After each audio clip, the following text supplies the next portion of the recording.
Welcome to the Menopause Unplugged Podcast with me, your host, Nikki Oliveira.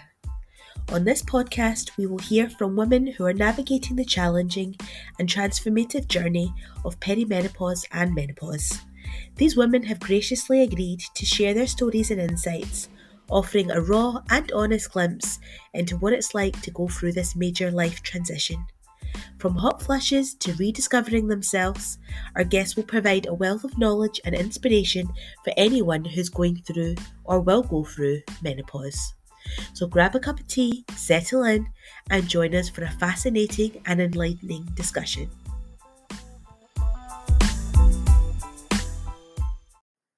Hello and welcome to episode 11 of the Menopause Unplugged Podcast. I'm your host, Nikki Oliveira, and today my lovely guest is Melanie. How you doing, Melanie? Okay? I'm good, thank you. Great. So Melanie, can you tell us a little bit about your menopausal experience then? How did it all start?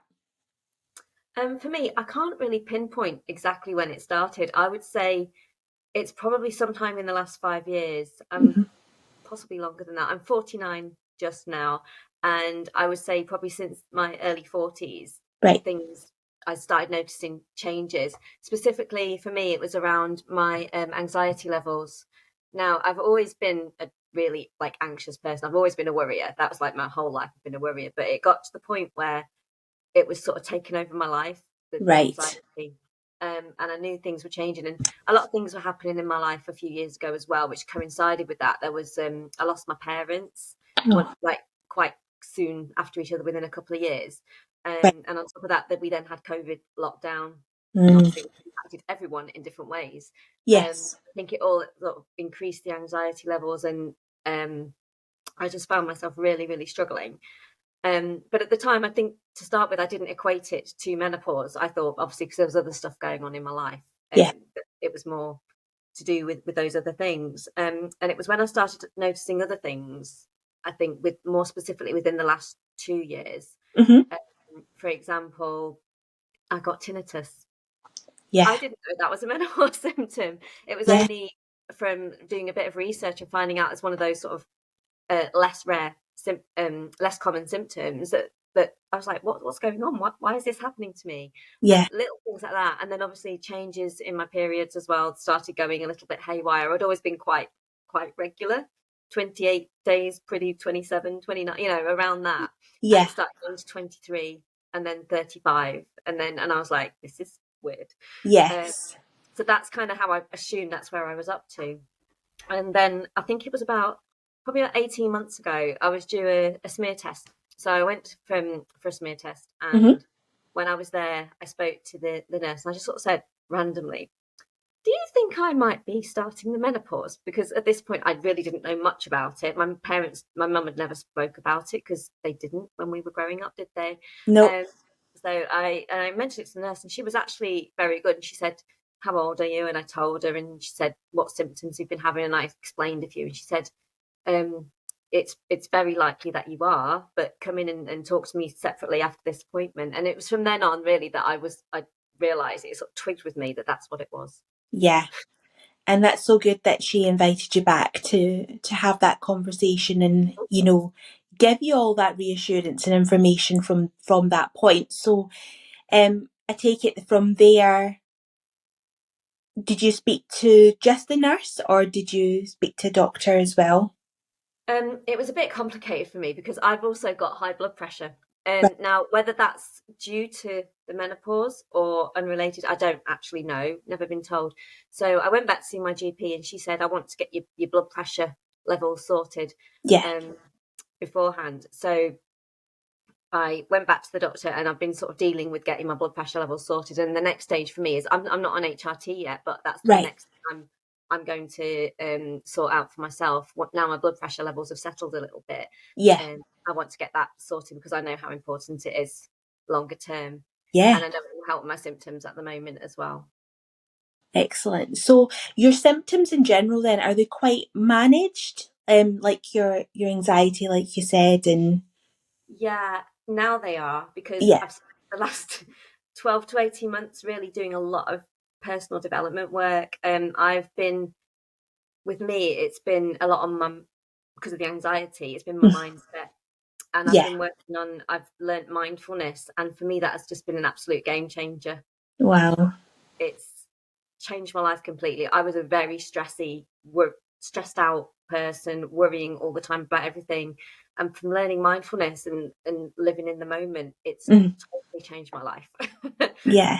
So from that point of view, the anxiety is now managed because I live in the moment. I practice gratitude. I've studied positive psychology, and I've kind of flipped my life around in that respect. And I'm definitely a different person from what I was 18 months ago. Wonderful. Yeah. And it is so important to have like coping mechanisms and, you know, tools in your toolbox, as we say, to really deal with that. So no, that's really great. Good. So you haven't really experienced, I mean, apart from obviously the mental health side of things, you've not experienced really any severe symptoms I up would until now. say coming probably even just the last few months. This is why I've brought forward my HRT thing, Yeah. because I've started getting night sweats. Right. I have started getting night sweats, and my sleep is severely disrupted now. Oh. It's probably approximately 1 week in 4, but sometimes more often than that, I'll get a few days where I just can't sleep. I get what's it called, restless legs. Right. So I literally cannot lie still. Mm-hmm. And my poor husband, honestly, I end up going in the spare room because I'm disturbing him so much. Because I would say that probably just the last couple of months, it's really sort of hit home that is happening now, and I'm getting roasting hot at night. I'm just sweating and cannot get comfortable, like just not sleep. And obviously, when you're not sleeping, the impact on you the next day is horrific. Absolutely, yeah. It just impacts on absolutely everything, doesn't it? Yeah, your comfort eating, all of that, just how you make decisions, and And trying to look, even things like getting up to look after the kids in the morning, get them off to school, and you're like, yeah, yeah, I've not slept, of I was not rested at all, and then trying to run a business as well, and you've got meetings to go to that you can't change, and you're thinking, I'm doing this on 3 hours sleep. It's like, yeah, it does massively impact your life, which is why now I'm like, I need to sort out HRT, because I know for me that will possibly help the more physical symptoms, which I've never really had until this point. It's more been the psychological side of things for me. But now the last couple of months, it's definitely the physical side has kicked in, it's and I'm like, ramped up. get this sorted out. Yeah. Oh, absolutely. So, I know we've spoken a little bit there about some of the challenges you're facing, going through this phase. But was there any other particular challenges that you say that you've faced the last while? I would say, I think it's with the periods as well, because they're so all over the shop. You can't plan anything. It's like, before, when I knew I was going to be regular, I would be able to have like plan a holiday around it, so I'd know that I wouldn't, when I go away, Be on.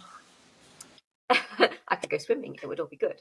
But now there's just no way of knowing when it's going to happen, because the last one, it was like over 6 weeks, and I thought, oh, is this it? Have I stopped? And then it arrived, and so the actual terms of planning anything has just gone out the window.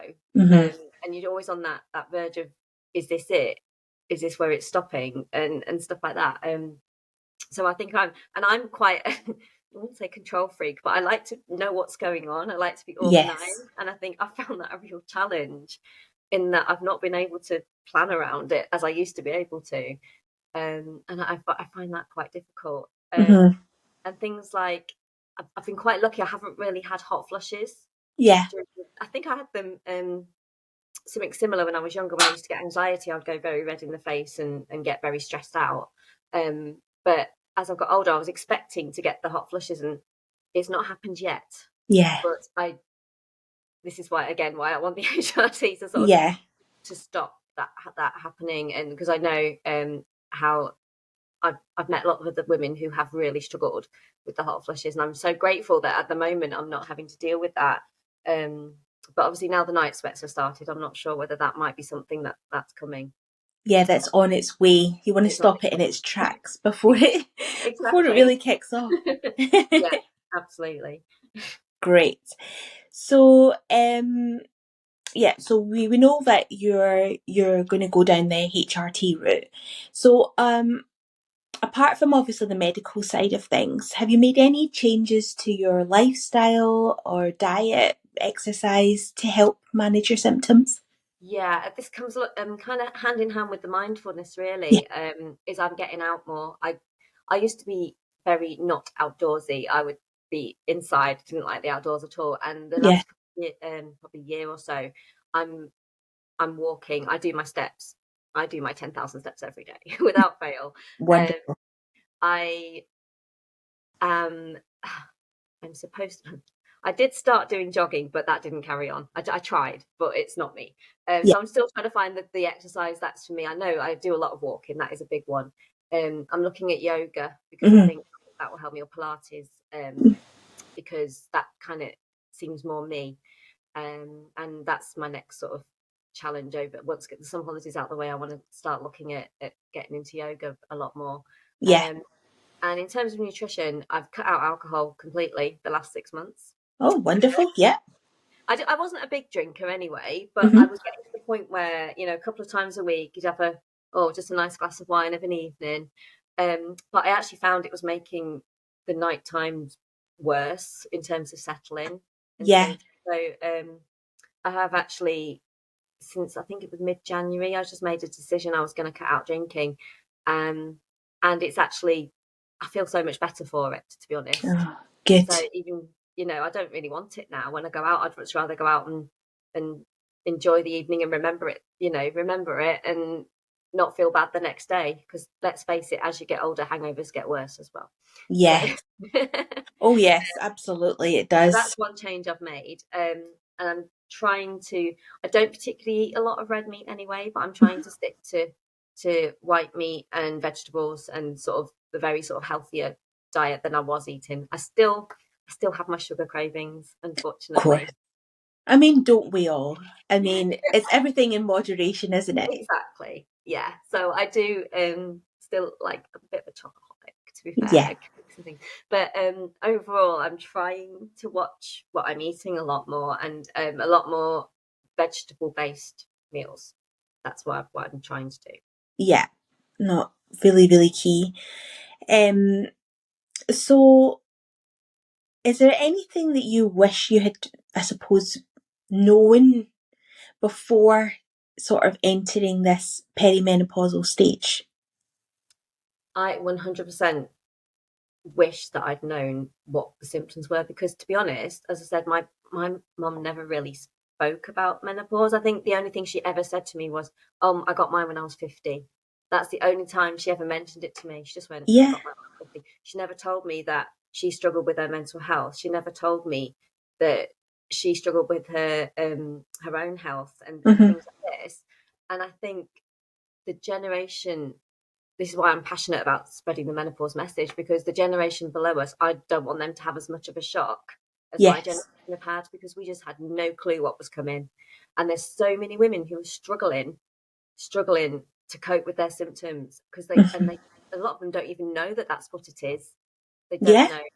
They'll go and see their GP and they'll think they're depressed, and it could actually be that the reason for that is the menopause. And I'm really, really passionate about spreading the message to younger women because I think, like we've said, they need to know because I knew nothing. I Yeah. knew nothing what was going to happen. It was Absolutely. just one of those words, you just didn't talk about it. And No.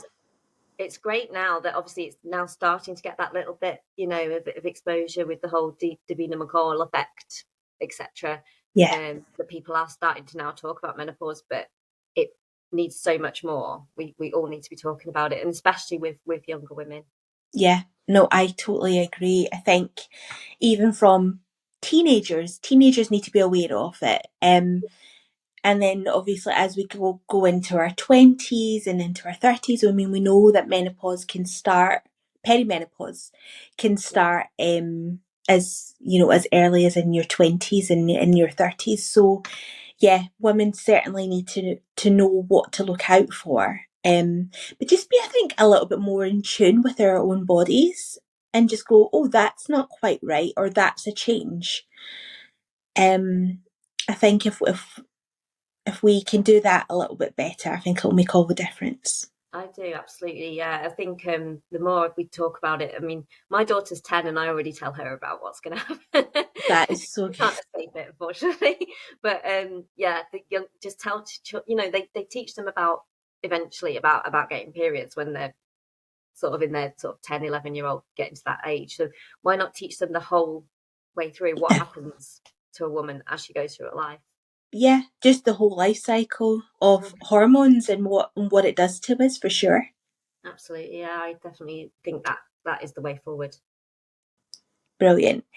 So, is there any particular advice that you would give to other women that are going to go through this stage eventually? I would say don't be scared to talk about it. Don't keep it to yourself, because talking can make a massive difference. I run a menopause cafe in Warrington, and I've had ladies come to that cafe who said to me, I've never been able to talk to anyone about it, not my husband, not my Oh gosh. family. And when they've come to this cafe, it's the first time they've actually spoken about their symptoms. And I just think that's so sad that people are living like with it all bottled up. So Mm-hmm. if I could say it to anyone, it would be just to talk to someone, find someone you can confide in, go to a menopause cafe, find someone, a friend, just talk about it. Don't keep things bottled up to yourself, because it'll be the first step you can take to making yourself feel better. Absolutely, yeah. Just reach out to help. And also don't take sometimes like with medical professionals, if they're just being a little bit, standoffish about the whole subject, don't just take that as an answer. Really really help yourself and start doing your research, I think, as well, is really important. Yeah, definitely. I think when you go to if you do go to a medical professional about it, like you say, do your research beforehand. Make sure you've looked into it a little bit or spoken to someone and you know what you want to ask for, so you don't sort of get fobbed off. Because I think Mm-hmm. with the GPs, it's very hit and miss still about what they know and what level they're prepared to help women at. And so it really depends where you're on the country. It's a bit of a postcode lottery, isn't it? So I think the Absolutely. more research you can do yourself and go armed with that information and that knowledge, the better. 100%. Yeah. Brilliant, Melanie. Well, thank you so much for joining us today on the podcast and sharing your story. Thank you for having me. Really enjoyed it. Great. And we'll speak soon. Take care. Thanks a Take lot. care. Bye. Bye. Thank you for tuning in to Menopause Unplugged. I hope you found the conversation to be informative, enlightening, and empowering. Remember, menopause is a natural part of a woman's life journey, but it doesn't have to be a lonely one. Whether you're experiencing perimenopause or menopause, my menopause coaching program can provide reassurance and guidance. Please do reach out to me through my contact details on the show description. And until next time, take care.